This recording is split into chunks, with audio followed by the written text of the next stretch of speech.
Hello everyone, this is your daily dose of motivation, featuring... When we asked our original participants in our study, hundreds of them, we said, you're 80 years old now, when you look back on your life, what do you regret the most?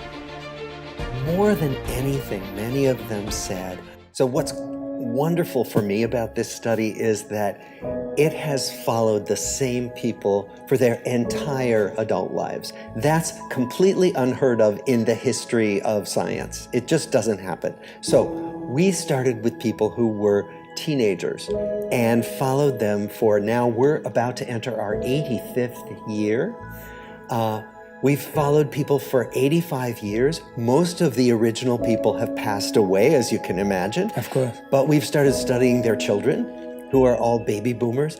And what's unique about it is to be able to see how lives really unfold.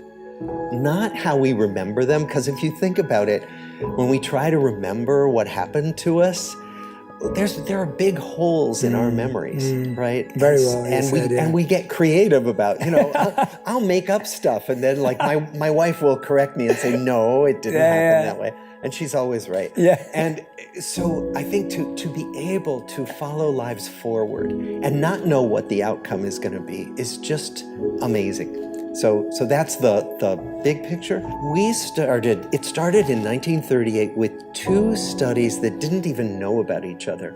A group of Harvard College undergraduate students who were chosen by their deans as fine, upstanding young men.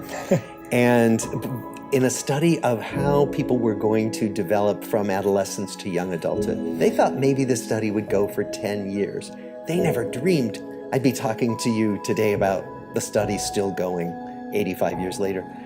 The other was a study of boys from Boston's poorest and most troubled families in the 1930s, because a group of researchers were interested in why some children from really difficult backgrounds stayed out of trouble. How did they stay on healthy developmental paths?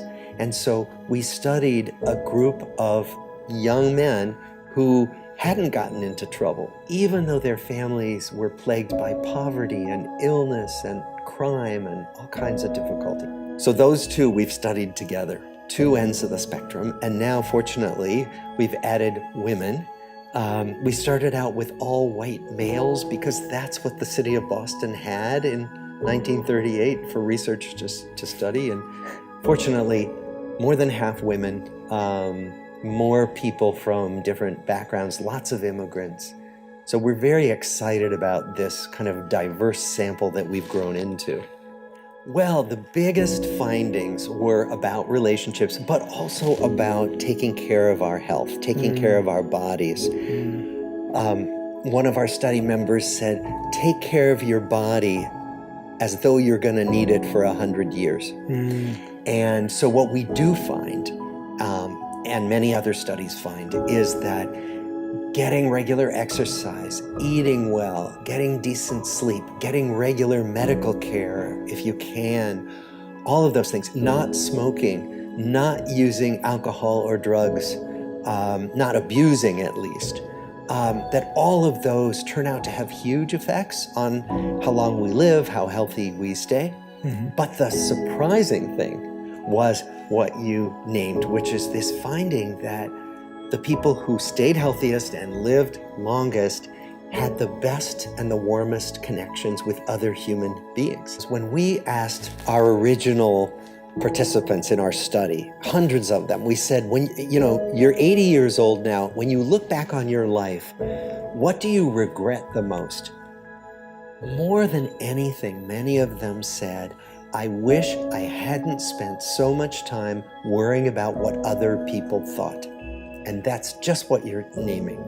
So then the question is, well, what could we do to change that? And I think what I've learned more and more in my own life is simply to check in more with myself about what are the things that raise my energy when I engage in them, and what are the things that lower my energy.